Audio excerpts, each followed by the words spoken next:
The July 3rd meeting of the Oklahoma City Water Utilities Trust will be in order. First item on the agenda is the approval of the minutes from the June 19th meeting. Second. Motion and a second to approve the June 19th minutes. Are there comments or questions? Hearing none, voting please. Minutes are approved. Next item is the consent docket.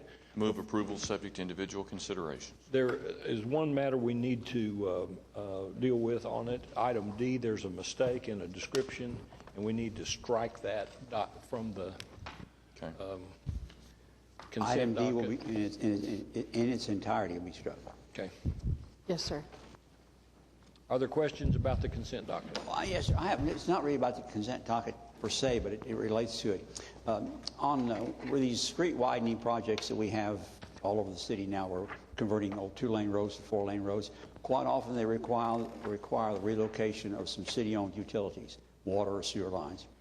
And the number that I've been focusing on incorrectly, I think, is the number that the paving contractor bids for the project. But that doesn't reflect the costs that the trust is incurring in the relocation of its facilities.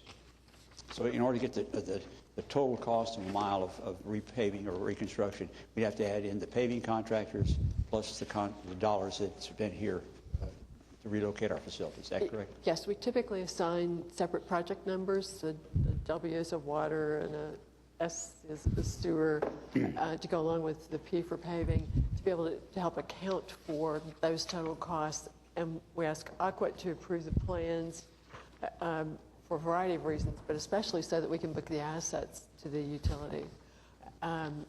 We can bring you some information about those. Well, this 3A is, for instance, this is a 1 mile of road and it's $6,500,000, which is it's probably more than the paving contractor bid.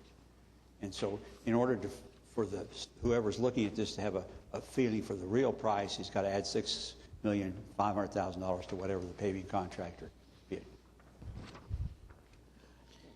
Yes. Okay.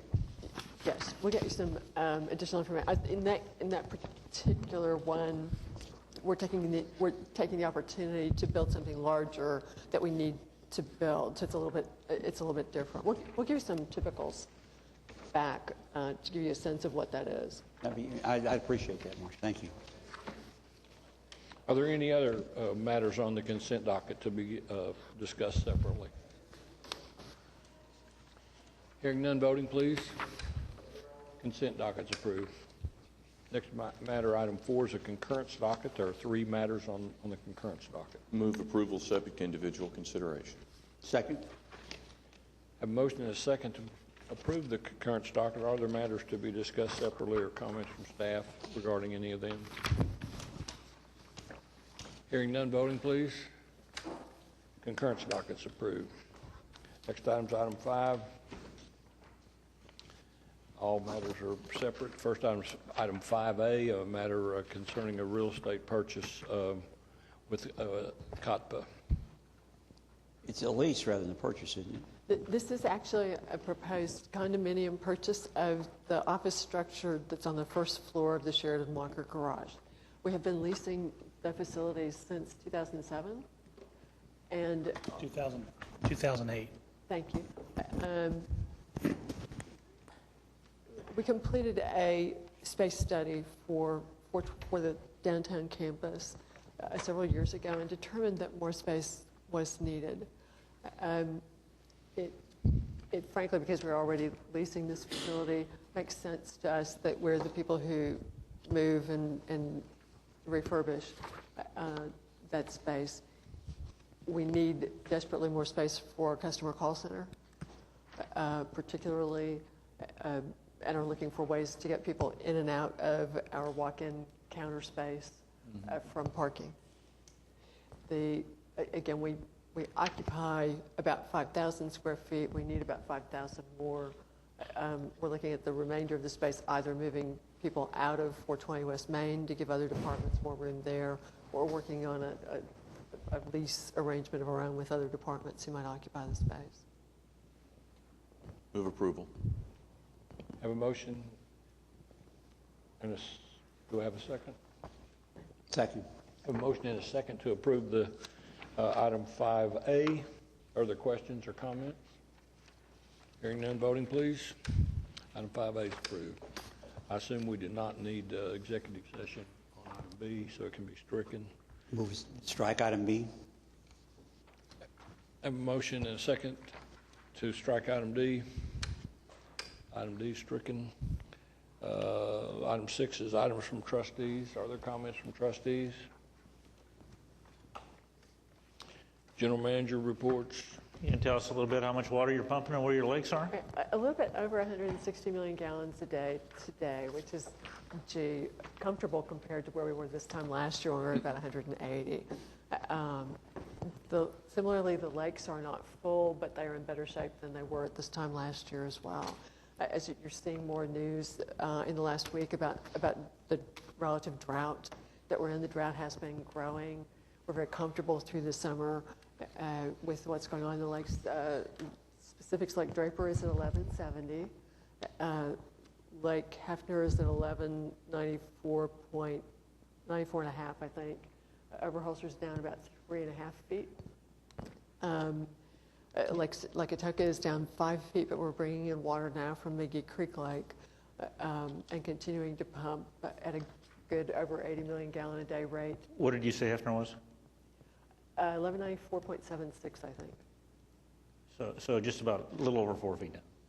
Yes, and good, but we'll be monitoring that. This is a high time of the year for high evaporation rates. But our real crisis, or not a crisis, but our area of concern is probably the Lake Cannon. Yes, that's correct. They're about. So next week when those rains come, we need to hope they fall northwest. Yes, we're watching the weather very carefully, as you can imagine. The system is running very well. We've been very pleased with some of the changes that we made. For example, we had a pump outage on Reno in the far west part of the system, and found that we were able to keep people in better water pressure than we expected because we have put in small pumping stations. We made permanent some temporary pump stations that we put in last summer. Really helped us with keeping people in inadequate water supply. There were a few low pressure areas, but nothing like we experienced last year. So we're pleased with how overall the improvements we've made are working for us. Obviously, we've also at 160 not faced the 190s that we had last summer. And I'm knocking on wood. I'm very superstitious that every time we talk to you, something happens. But we're in better shape because we made some strategic good decisions last year. We've done some things to fix Overholser to make it stronger. We've got temporary pump stations that are available. We've got new distribution capabilities in, some more pumping things that are in. So we have strengthened the system in some of our previously weak areas.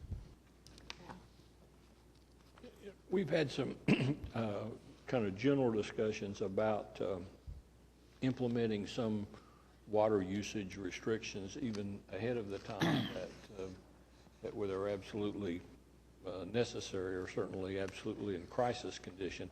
I'd like for us to really look at that seriously because all this new data it's the publication of the data that's been accumulated over the last 2 or 3 years indicates that we have a serious drought condition, even though we've had a nice spring here, but we really have a serious drought condition. And I think we've got to be proactive and start some kind of a system that just doesn't use up what we have in the hope that it's going to start raining soon. I mean, I think we need to. Do you feel that our education program for the public, our education for the public in terms of water usage, conservation and the like is adequate, or should we do more in that area? I think it helps. I think what we're looking toward is how we bring the message home. I have sprinklers in my front yard, and I noticed they need to be reset. I'm not sure for those of us who are lucky enough to have sprinklers that we know that what they look like, because I like running mine at 4 in the morning. I assume a lot of other people do too. I say there are those kinds of things about helping folks recognize that they might benefit is something we want to look at a little more carefully. Not, again, staying on the it's your money kind of a message.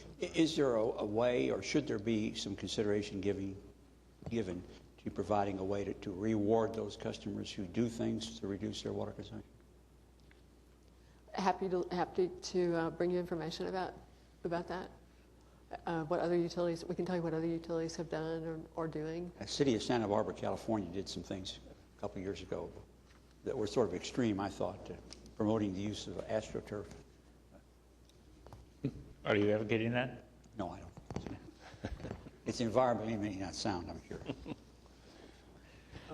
Well, I think the public would be receptive to just a smart conservation program, even though you wouldn't have to sell it as if you don't do this tomorrow, you're not going to be able to turn your water on. But I think most of us recognize, I think, that the drought is upon us and has been for some time. But Peter, I'm not sure that the public is aware of the drought conditions or how long it's been affecting our state and our water supply.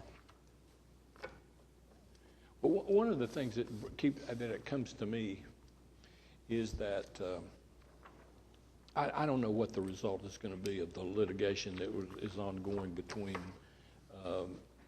various governmental entities and the tribes, but I think it would be I think it would be well to recognize that it may not come out 100% the way we'd like for it to, and if it doesn't come out 100% the way we'd like for it to, we need to have done some things to at least diminished our absolute reliance on everything working out perfect. I just think that's one of the arguments that keep coming up in that litigation has to do with we're going to suck Sardis dry or we're going to do this or that. I think that we need to be more careful about what we do with water to kind of, and I think those are helpful to us in the long run in the public relations war about who's got the right to the water. Anyway, any other comments? Citizens to be heard? Any citizens? No citizens. Looking out there, everybody out there, I don't see one citizen in the whole group. Anyway, that's it. Thank you. We're adjourned.